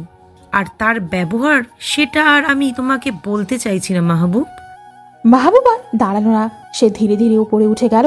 রেহানুমা একটু হতাশই হলো। সে যেভাবে ভেবেছিল মাহবুবের রেসপন্স সেরকম পেল না। তবে সে খুব একটা কাজ হয়নি তা কিন্তু না, সে বীজ বোনা হয়েছে। এখন শুধু সময় মতো হাওয়া আর পানি দেওয়ার পালা। রাইসা এগিয়ে এলো, পাশে দাঁড়িয়ে বলল, তবে বলতে হচ্ছে আপা, মেয়েটা না খুবই ঠান্ডা। মিষ্টি মুখে এত অপমান করা হলো, এমনকি তার মাকে নিয়েও, তবুও মেয়েটা টু শব্দ করলো না, শান্তভাবে সবার কথা শুনলো। আমি তো ভেবেছি তাইবার মতো কেঁদে কেঁদে ঘর ভাসিয়ে ফেলবে। রেহানুমার চোয়ালও শক্ত হলো। কথাটা সত্য, মেয়েটা দেখতে রেহানুমার মতো হলেও স্বভাবে না। সবকিছু সে মনোযোগ দিয়ে শুনেছে, তবে তার মধ্যে কোনো ভাবান্তর দেখা যায়নি, যেন সে জানতো এইরকমই হবে। আর শেষে মেয়েটা যখন চলে যেতে লাগলো, তখন সে একবার রেহানুমার দিকে তাকালো। সে তাকানোতে কি ছিল রেহানুমা বুঝতে পারলো না, শুধু দেখলো দুটি চোখ যা একেবারে শান্ত আর শীতল। তিথির ঘুম ভাঙলো অনেক সকালে, এখনো ভালোভাবে আলো ফোটেনি। সে কালকে ঘুমিয়েছে তাড়াতাড়ি, তাই তার ঘুম ভেঙেছেও তাড়াতাড়ি। সে উঠে রুম থেকে বেরিয়ে এলো, পুরো বাড়ি স্তব্ধ। কালকে সবাই অনেক রাতে ঘুমিয়েছে, তাই আজকে মনে হয় না কেউ 10টার আগে ঘুম থেকে উঠবে। সে হেঁটে হেঁটে ছাদের দিকে গেল। সেই দিনের পরে আর ছাদে যাওয়া হয়নি, আর লোকটার সাথে তারও দেখা হয়নি। না হয়েই ভালো হয়েছে। সেই দিন লোকটা নাকি তাকে কোলে করে ছাদ থেকে নেমেছে। ছি, ভাবতেই কেমন জানি লাগছে তার। সে এসে প্রথমেই পুরো ছাদ একবার চক্কর খেল। বলা তো যায় না কোথা থেকে হঠাৎ করে আবার বেরিয়ে আসে। না, আজকে কেউই নেই। সে স্বস্তির একটা শ্বাস ফেলে ছাদের পেছনের সাইডে এসে দাঁড়ালো। এখান থেকে পাখির খাঁচা পুরোটা দেখা যায়। পাখিগুলো তাদের ডানা ঝাপটাঝাপটি করছে। তিথির দেখতে দেখতে ভালোই লাগছে। কফি? তিথি ভয়ঙ্কর ভাবে চমকে উঠল। তার চমকে ওঠা দেখে শোয়েব হেসে উঠল। হেসে বলল, রিল্যাক্স, আমি ভয় পাওয়ার কিছু নেই। তিথি বিস্ময়ে কিংকর্তব্য বিমূঢ় হয়ে দাঁড়িয়ে রইল। সে বুঝতে পারল না এই লোকটা ছাদে কখন আসতো। শোয়েব তার চেহারা দেখে হয়তো বুঝতে পারো, তাই সে নিজে থেকেই বলল, আমার দরজা সবসময় খোলা থাকে। রুম থেকে দেখলাম আপনি ছাদের দিকে যাচ্ছেন, তাই ভাবলাম কফি নিয়ে যাই। প্রথম দেখাটা আমাদের ভালো হয়নি, দ্বিতীয়টাই শুধরাতে চাইছিলাম, তবে বুঝতে পারিনি এটাও এমন হবে। তিথি কিছু বলল না, সে নিজেকে স্বাভাবিক করতে ব্যস্ত। সরি। তিথি ভ্রু কুঁচকে তাকালো, তাকিয়ে বলল, কেন? এই যে দুবার আমার জন্য ভয় পেলেন। এখানে তো আপনার কোনো ফল্ট নেই। আপনি আপনার মতো ছিলেন। আপনাকে দেখে কেউ ভয় পেলে সেই দায়ভার তার, আপনার না। কিছুটা দায় অবশ্যই আছে। তা আছে, যে হালে আছেন সে হালে কোনো স্বাভাবিক মানুষ থাকতে পারে না। শোয়েব হাসল, হেসে কফি বাড়িয়ে বলল, আপনার জন্য এনেছিলাম, ঠান্ডা হয়ে গেলে খেতে ভালো লাগবে না। তিথি স্বাভাবিকভাবেই কফি নিল। অল্প করে কফিতে ঠোঁটো ছোয়ালো। ঘুম থেকে ওঠার কারণে তার চোখ ফুলে আছে। এলোমেলো চুলে খোপা করার জন্য দুই সাইডে চুল বেরিয়ে আছে। তেল চিটচিটে মুখ। শোয়েব সবকিছুই খুঁটিয়ে খুঁটিয়ে দেখল। আপনার এই অবস্থা কেন? শোয়েব হাসল। পালিয়ে আসি তো তাই। আমিও সেরকমই ভেবেছিলাম। কি রকম ভেবেছিলেন? তিথি সোজা শোয়েবের চোখের দিকে তাকালো। তার একটা বদ অভ্যাস আছে, সিরিয়াস কোনো কথা সে অন্যদিকে তাকিয়ে বলতে পারে না। যা বলবে সোজা তার দিকে তাকিয়েই বলবে। তিথি তাকিয়ে বলতে শুরু করলো আর খেয়াল করলো লোকটার পুরো মুখ জঙ্গল হয়ে থাকলেও চোখ দুটো খুবই স্বচ্ছ, টলটলে পানির মতো। আপনি ফেমাস একজন মানুষ, আপনাকে প্রথমে চিনতে না পারলেও পরে চিনেছি। আমি প্রচুর গল্পের বই পড়ি, সেখানে আপনারও কিছু বই আছে। আর তাছাড়া আপনার বাবা নামকরা একজন বিজনেসম্যান। তার ছেলে এইভাবে অন্যের বাড়িতে পড়ে থাকবে কেন? এর পেছনে একটাই কারণ হতে পারে, লুকিয়ে রাখা। বড়লোক বাপের ছেলেমেয়েরা কোনো অন্যায় করলে তাদের ধরে বেঁধে বিদেশে পাঠিয়ে দেওয়া হয়, আপনাকে দেয়নি। তার কারণ যেটা আপনি করেছেন, কারণটা সম্ভবত বড়, অনেক বড়। দেশ ছাড়তে গেলে ধরা পড়ার চান্স আছে, তাই আপনাকে দেশেই রেখেছেন। তবে এমন জায়গায় রেখেছেন যেখানে পুলিশ চাইলেই ঝট করে আসতে পারবে না। নামি দামি লোকের বসত বাড়ি, সেখানে আসতে গেলেও অনেক প্রসেসিং এর ব্যাপার আছে। আর সেসব করতে করতে আপনাকে অনায়াসেই অন্য জায়গায় সরিয়ে নেওয়া যাবে। শোয়েব মুগ্ধ হয়ে তিথির কথা শুনল। মেয়েটা হয়তো জানে না সে যখন কথা বলে তার ঠোঁটের নিচের তিলটার ওঠানামা যে কোনো পুরুষের ঘুম হারাম করে দেওয়ার জন্য যথেষ্ট। শোয়েব নিজের জন্য আনা কফিতে চুমুক দিল, দিয়ে বলল, আপনার ধারণা ঠিক। তিথি চুপচাপ কিছুক্ষণ তাকিয়ে থাকলো, তারপরে বলল, কি করেছেন আপনি? শোয়েব স্বাভাবিকভাবেই উত্তর দিল, মার্ডার। তিথি আবারও চমকে উঠল। সে এরকমই কিছু একটা আন্দাজ করেছিল, তবুও তার গলা শুকিয়ে এলো। সে ঢোক গিলে বলল, এই কথা কি এই বাড়ির সবাই জানে? না, কেউ জিজ্ঞেস করেনি, দরকার হলে অবশ্যই জানতো।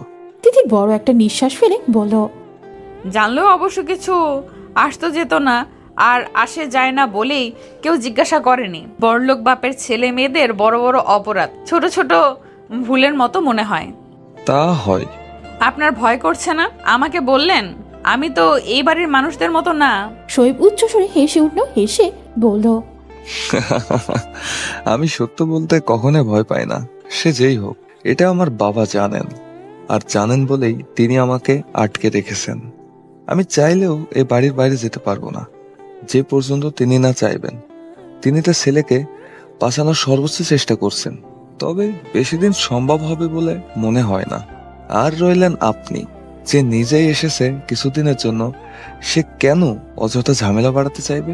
আর তাছাড়া আপনি খুবই বুদ্ধিমতী মেয়ে, আর সময়ও তো খুব একটা নেই। তাই আপনি যার জন্য এসেছেন তাই করবেন, এর বাইরে এক সেকেন্ডও সময় ব্যয় করবেন না, আমি সেটা জানি। তিথির বলতে ইচ্ছে করলো এত সত্যবাদী হয়ে মার্ডারের মতো জঘন্য অপরাধ কেন করলেন, তবে বলল না। সে পাখির খাঁচার দিকে ভ্রু কুচকে তাকিয়ে চুপচাপ বাকি কফি শেষ করে, যেন শেষের কথাগুলো সে শুনতেই পায়নি। নিশি এই বাড়িতে এসেছে আজ 2 দিন। তাকে নিয়ে কারো কোনো মাথা ব্যথা আছে কিনা সে বুঝতে পারছে না। তার মা আছে মায়ের মতো, কি নিয়ে সে এত ব্যস্ত সে বুঝতে পারছে না। ইদানিং তার মেজাজও থাকে গরম, কথা বলাই যায় না। বাবা আগের মতোই কোনো হেলদোল নেই। নিধিকে তো চোখের দেখাও দেখা যায় না, বাড়িতে আসে অনেক রাতে। আর নোমান সে ঘর থেকে বেরোয় না। কেমন পরিবার তার, কারো কাছে যাবে সে? তার মাঝে মাঝে মনে হয় তারা সবাই কোনো এক পাপের শাস্তি পাচ্ছে। তা না হলে সব থাকতেও সবকিছু এমন ছন্ন ছাড়া কেন? এই যে সে নিজেই সংসার করার জন্য কিনা করলো, তাও কিন্তু কিছুই হচ্ছে না। তার মাকে সে এর আগেও কতবার বলল সোহেল চেঞ্জ হচ্ছে, তাকে খুব একটা দেখতে পারে না। মা শুনে বলেছে, মেয়েদের এত নরম হলে চলে না, শক্ত হতে হয়। আর তাছাড়া পুরুষ মানুষরা টাকা হলে বাইরে একটু একটু ওরকম করে। বাইরে যত যাই করুক, ঘরের বউ থাকে একটাই, আর ওই একটা বউয়ের কাছেই শেষমেশ ফিরে আসে। শুধু ফিরে আনার কৌশল জানতে হয়। কৌশল? মায়ের কথা মতো কম তো করলো না সে। সত্যি কি ফিরে এসেছে? সোহেল তাকে সোজাভাবে বলে দিয়েছে তার সাথে আর থাকবে না, সে নাকি অন্য কাউকে ভালোবাসে। ভালোবাসা কি আশ্চর্যের একটা শব্দ! এতদিন সংসার করে নাকি ভালোবাসে না, অথচ তাকেও সোহেল পছন্দ করেই বিয়ে করেছিল। নিশি একটা দীর্ঘশ্বাস ফেলল। সে দেখল সে নোমানের দরজার সামনে দাঁড়িয়ে আছে। চিন্তার সাগরে ডুবে হাঁটতে হাঁটতে কখন এখানে এসে দাঁড়িয়েছে বুঝতেই পারেনি। সে দরজায় টোকা দিল। এই ছেলেটা পুরো ঘর টোটো করে ঘুরে বেড়ায়, কিন্তু নিজের ঘরে কাউকে ঢুকতে দেবে না। নোমান দরজা একটু খুলে মাথা বের করে বলল, কি চাই আপা? নিশি বিরক্তি নিয়ে বলল, তোর কাছে কি চাইবো আমি? সর, ভিতরে যেতে দে। যা বলার এখান থেকেই বলো, ভিতরে আসার কি দরকার? তুই সরবি? নোমান অনিচ্ছা সত্ত্বেও দরজা থেকে সরে দাঁড়ালো। নিশি ভেতরে আসতেই দম বন্ধ হওয়ার জোগাড়। সিগারেটের ধোঁয়ায় পুরো ঘর ভরে আছে। এখানে সেখানে রং তুলি ছড়িয়ে ছিটিয়ে আছে। নিশি আঁচল দিয়ে মুখ চেপে তাড়াতাড়ি জানালা খুলে দিল। খুলে নোমানের দিকে আগুন চোখে তাকিয়ে বলল, কি অবস্থা তোর? এভাবে মানুষ থাকে? নোমান হেসে খাটে বসলো। বসে বলল, যখন একটা সত্যিকারের ঘর পাবো তখন গুছিয়ে রাখবো, সুন্দর করে থাকবো। তো এটা সত্যিকারের ঘর না? না, এটা হচ্ছে দাবার বোর্ড। ছলে বলে কৌশলে জিততেই হবে। নিশি তাকিয়ে রইল। সবাই বলে তার ভাইটা খামখেয়ালি, দিন দুনিয়ার কোনো হুঁশ নেই। সত্যি কি নেই? নিশির চোখে পড়ল দরজার সাইডে। অন্ধকারের জন্য এসে দেখতে পায়নি। সে এগিয়ে গেল। একটা মেয়ে মুগ্ধ হয়ে তাকিয়ে আছে। তার মাথায় লম্বা বেনুনি, সামনে বাগান বিলাস ফুল। ছবিটা এত সুন্দর যেন কথা বলছে। নিশির মনটা খারাপ হয়ে গেল। এই মেয়েটা তিথি, তার সাথে এখনো কথা হয়নি। তবে সেদিনের গেট টুগেদারের মেয়েটাকে অনেক অপমান করা হয়েছে। তার দাদি মানে দাদু এত হইচইয়ের মধ্যে থাকে না। তার চাচু ছিল ওপরে, তার ছোট চাচি, সে তো শুধু মজা নেবে। ব্যাপার যাই হোক, আর এই সুযোগটাই মা নিয়েছিল। বাকি যারা আছি কেউই মার উপরে যাবে না, সবে মাকে হাত করে রেখেছে। অথচ দেখো, তার নিজের ছেলে মেয়েরই কোনো খোঁজ খবর নেই। যাকে সে তাড়ানোর জন্য উঠে পড়ে লেগেছে, তাকে পাকাপোক্তভাবে রাখার ব্যবস্থা তার ছেলে করছে। রেহেনুমা বিরক্তি নিয়ে নিশির দিকে তাকালো। মেয়েটা ফুপিয়ে ফুপিয়ে কাঁদছে। কে বলবে এটা তার মেয়ে? সে বিরক্ত মাখা কণ্ঠে বলল, থামবে নিশি, এত রিয়েক্ট করার মতো কিছু হয়নি। আমি সোহেলের সাথে কথা বলছি। এত সোজা না রেহেনুমার মেয়েকে ছুঁড়ে ফেলা। নিশি নিষ্প্রাণ দৃষ্টিতে তার মায়ের দিকে তাকালো। কেন তার মাকে সে বুঝতে পারছে না। ফিরে গিয়ে কি হবে? জোর করে কি সংসার হয়? সোহেল তার মধ্যে কোনো কিছুই আর অবশিষ্ট নেই। কেন এত পায়ে ধরতে হবে? সে কি এতই ফেল না? সে আর কিছু বলল না। কি বা হবে বলে সে উঠে ধীরে ধীরে রুম থেকে বেরিয়ে এলো। আর দীর্ঘশ্বাস ফেলে মনে মনে বলল, মেয়েদের আত্মসম্মান নিয়ে বাঁচা খুবই কষ্ট। তার সব আছে, তবু সে বেরিয়ে আসতে পারছে না। আর মেজো চাচি, সে কিভাবে পেরেছিল? তার তো কেউই ছিল না। নিজের আত্মসম্মান নিয়ে বেঁচে থাকতে অনেক সাহসের প্রয়োজন, অনেক। তখনই দৌড়ে দিশা আসতো। দরজায় টোকা দিয়ে বলল, বড় চাচি আসবো? রেহেনুমা বিরক্ত মুখেই বললেন, এসো। কি হয়েছে? এভাবে দৌড়াচ্ছ কেন? ঘরের ভিতর এভাবে দৌড়াদৌড়ি আমি পছন্দ করি না, তুমি জানো না? দিশার মুখ ভার হলো। সে তো তাদের জন্যই এসেছিল। কি হলো, কথা বলছো না কেন? দিশা মুখ ভার করেই বলল, তিথি আপু হাবিব ভাইকে পাখিগুলোকে ছেড়ে দিতে বলেছে। সে বললেই হবে। কে সে? দিশা আর কিছু বলল না। ধুর, এখানে আসায় আমার ভুল হয়েছে। রেহেনুমা বিরক্তি নিয়ে উঠে দাঁড়ালো। তার মেজাজ অনেক খারাপ। একদিকে তার ছেলে মেয়ে, ওর কোনো টাকেই সে বাগে আনতে পারছে না। আরেকদিকে মাহবুব, তার কোনো কাজই মাহবুবকে টলাতে পারছে না। তিথির সব ব্যাপারই সে নির্বাক। আর ওইদিকে এই মেয়ে যা খুশি তাই করছে। সে উঠে দাঁড়ালো। দাঁড়িয়ে বলল, চলো আমার সাথে। এই মেয়ের আসল জায়গা তার দেখাতেই হবে। দিনকে দিন মাথায় উঠছে। রেহেনুমা বাড়ির পেছনে এসে দেখলো তিথি খাঁচার ভেতরে দাঁড়িয়ে আছে। তার পাশে পাশে পাখিগুলো উড়াউড়ি করছে।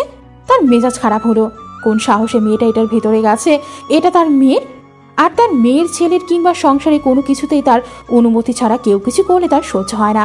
সে তাতে দাঁত চেপে বলল, তিথি, বাইরে আসো। তিথির কোনো ভাবান্তর হয়নি, কিছুই হয়নি। এমন ভাবে সে শুধু ফিরে তাকালো। রেহেনুমার শরীরে আগুন ধরে গেল।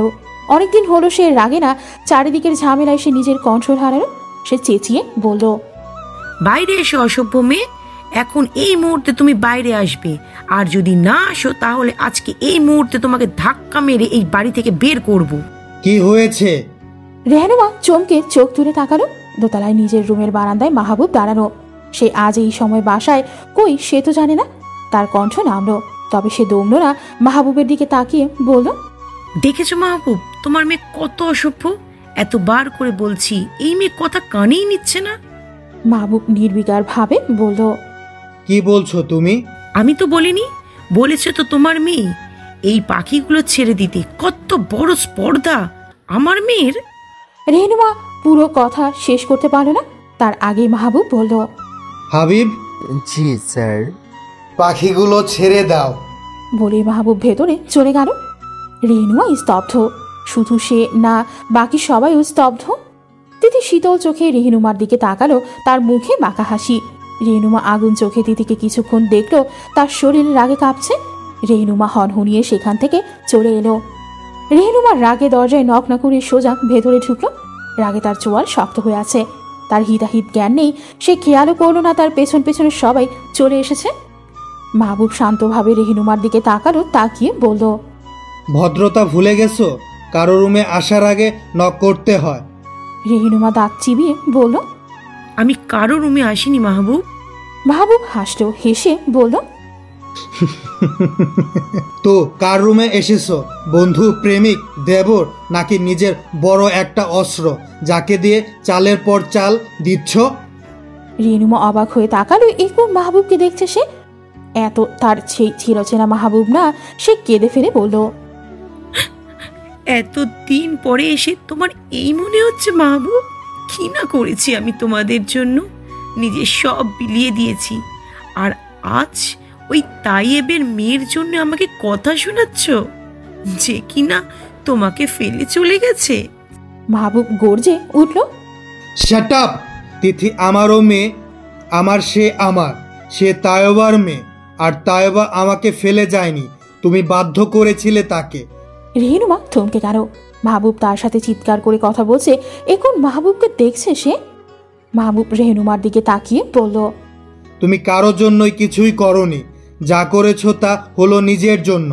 প্রথমে বড়লোক বাপের ছেলের সাথে বন্ধুত্ব করেছো, বন্ধুত্বের দাবি নিয়ে এই বাড়িতে এসেছো, থেকেছো, সবার মন জয় করেছো, আরাম আয়েশ টাকা দেখে আমার প্রেমিকা হয়েছো।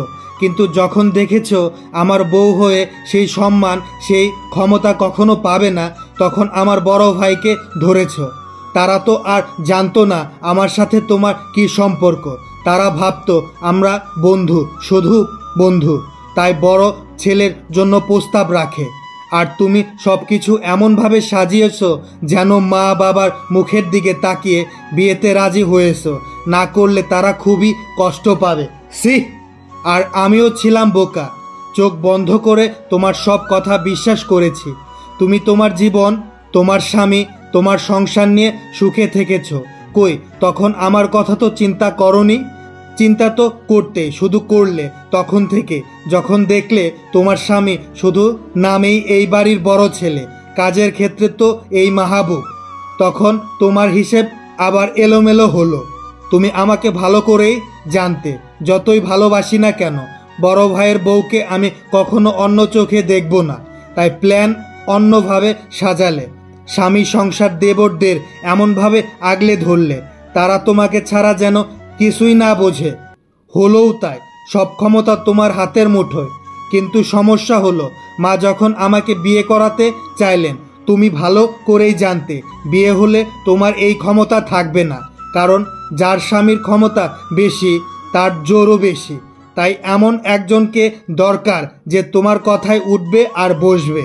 তায়বা ইতিম ছিল, মামার বাড়িতে থাকতো, বাবার বন্ধুর মেয়ে হিসেবে বাবার খোঁজ খবর নিত, তবে কখনো ছেলের বউ করার কথা চিন্তা করেনি।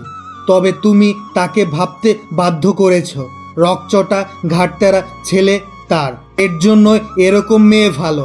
মাটি কামড়ে পড়ে থাকবে, এদিকে বাবার ব্রেন ওয়াশ করেছ, আরেকদিকে বুঝিয়েছ তোমাকে ছাড়া আমি তো আর কাউকে ভালোবাসতে পারবো না। তাই এরকম মেয়েই ভালো, সব জেনে শুনে মুখ বুঝে থাকবে। এত আরাম আয়েশে টাকা, এরকম মেয়েদের এর চেয়ে বেশি কি চাই? ব্যাস, আর যাবে না কোথাও। তোমার মায়া থেকে বাঁচতে পারার ক্ষমতা তো আমাদের ছিল না। হয়ে গেল বিয়ে, বিয়ের 1 বছর পর্যন্ত তেমন কোনো সমস্যা হলো না। সরল সোজা মেয়ে তায়বা, বড় বোনের মতো মানে তোমায়, যেভাবে নাচাচ্ছ সেভাবে নাচছে। সমস্যা তো শুরু হলো তো অন্য দিক দিয়ে। আমি তায়বার প্রেমে পড়ে গেলাম, তার সরলতার মুগ্ধ হয়ে গেলাম।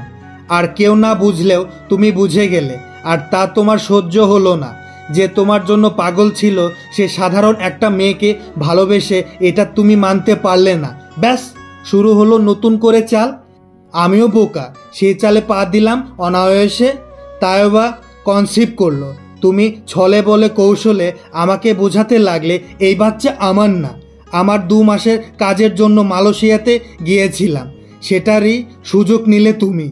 তার নাকি তার মামাতো ভাইয়ের সাথে সম্পর্ক আছে। জানতাম কতটা নিষ্পাপ, কতটা পবিত্র ছিল আমার তাইবা। তবুও তোমার কথা বিশ্বাস করে ফেললাম। 10টা মাস সে একা একা সাফার করলো। একই ছাদের নিচে থাকি আমি, অথচ তার দিকে ফিরেও তাকাই না। আমার মেয়ে প্রথমবার পৃথিবীর আলো দেখলো, আমি সেখানে নেই। তাইবা মেয়েকে নিয়ে আমার অপেক্ষায় বসে থাকতো, তবুও আমি নেই। তবুও তার আফসোস নেই, আক্ষেপ নেই। তার বুকে মেয়েকে জড়িয়ে সে পড়ে রইল ইট পাথরের আমার এই মহলে। মাহবুবের কণ্ঠ নেমে এলো, তারপর ধীরে ধীরে বলল, তবুও তার প্রতি তোমার একটুও দয়া হলো না, একটুও না। শেষ চালটা বড় কঠিনভাবে চাললে।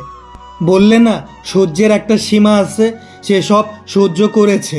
স্বামীর অবহেলা, স্বামীর ঘৃণা, তার সন্তানের প্রতি আর্তনাদ আর অনাদর, কিন্তু বিশ্বাসঘাতকতা সে সহ্য করতে পারেনি।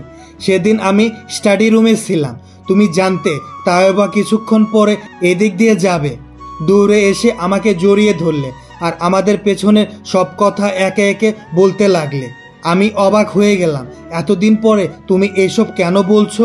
বুঝতে পারলাম না। তাইবা যেতেই তুমি স্বাভাবিক হয়ে আমাকে করুণভাবে বললে এবং বললে যে হঠাৎ করে সব মনে পড়ে গেল, আবেগের বশে জড়িয়ে ধরে ফেলেছি তোমায়, আমি যেন তোমাকে ক্ষমা করে দিই।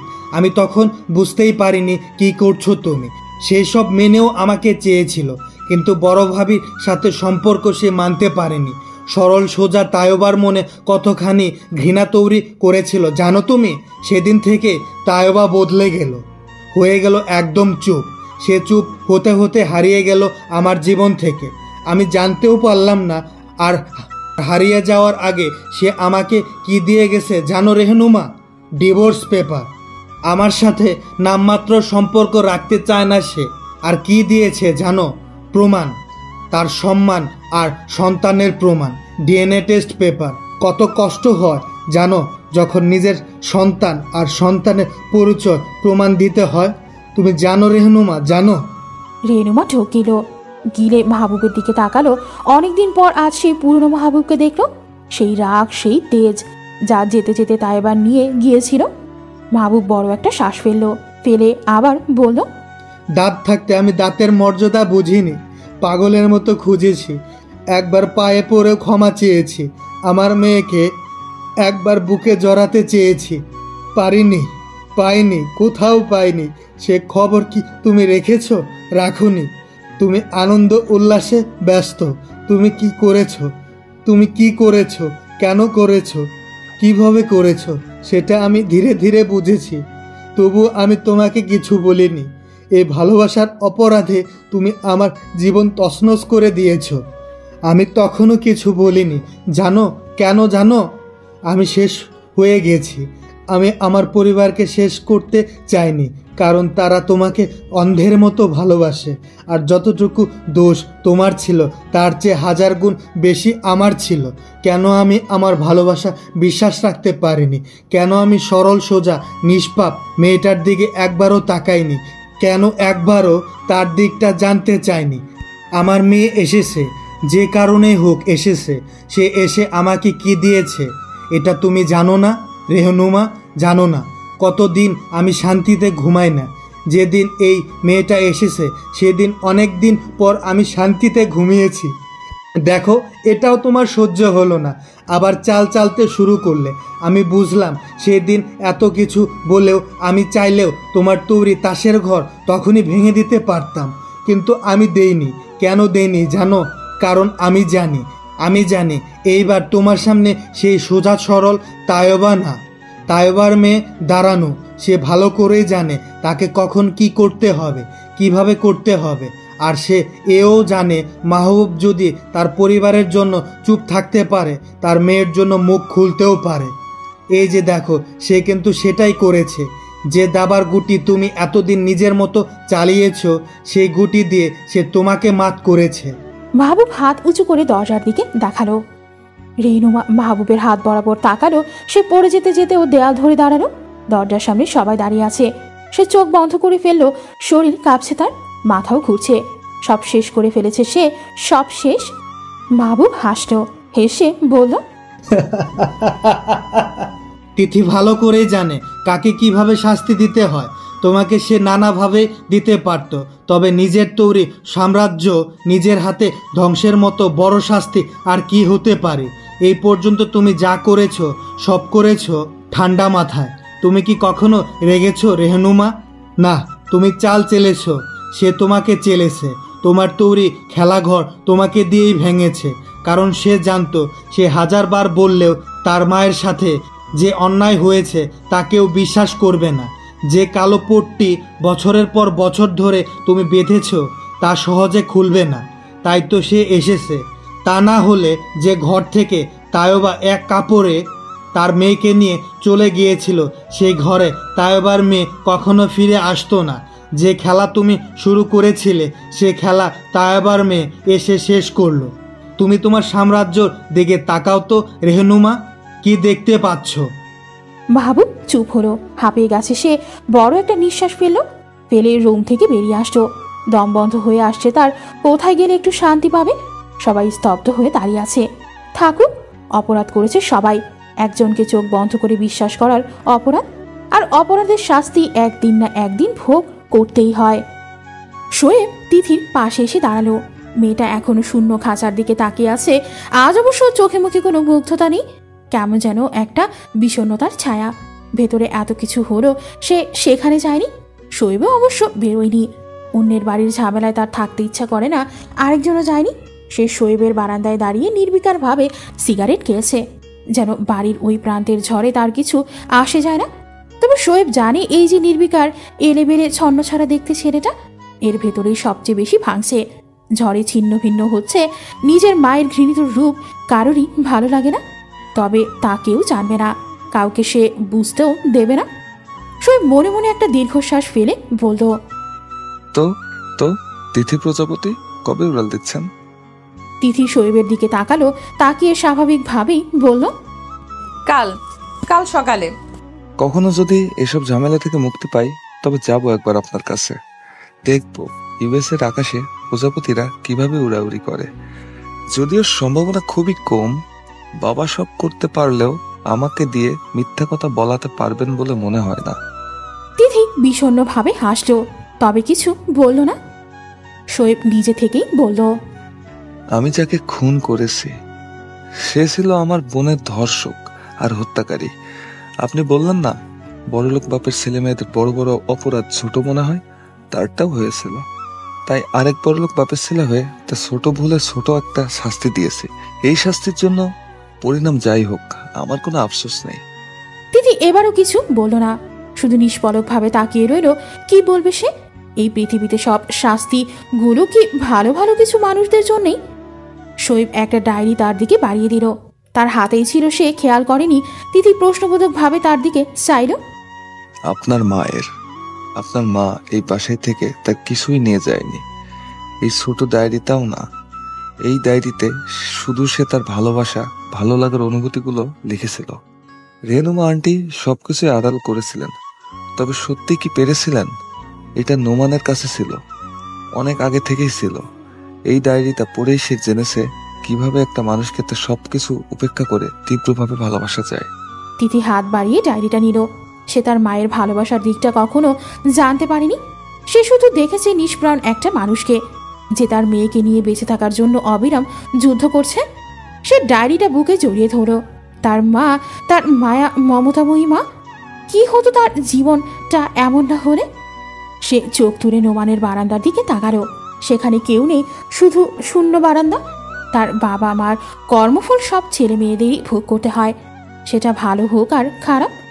শোয়েব ট্রাউজারের পকেটে হাত রাখলো আর বিষণ্ণ মাখা কণ্ঠে বলল, কখনো যদি চলার পথে একজন সঙ্গীর প্রয়োজন অনুভব হয় তখন এই ছেলেটার কথা একবার হলেও ভাববেন তিথি। সে আপনাকে ভালোবেসেছে, মা বাবা টাইপার মেয়েকে নয়, সাধারণ একটা মেয়েকে, যে কিনা খুব অল্পতেই মুগ্ধ হয়। তিথি দীর্ঘশ্বাস ফেললো, ফেলে বলল, আমি কখনো আর ফিরে আসবো না, কখনো না, কারো জন্যও না। শোয়েব মাটির দিকে তাকালো আর প্রায় ফিসফিস করে বলল, আর আমি জানি, আর এও জানি, আপনি না ফিরলেও একজন আপনার কাছে যাবে। সে তার দেশ, পরিবার, এমনকি নিজের পরিচয় ছিন্ন করে যাবে, যাকে আপনি চাইলেও ফেরাতে পারবেন না। তিথি দরজায় টোকা দিল। মাহবুব ইজি চেয়ারে শুয়েছিল। সে স্বাভাবিকভাবেই বলল, এসো। তিথি ভেতরে আসলো। তার বাবার দিকে তাকালো।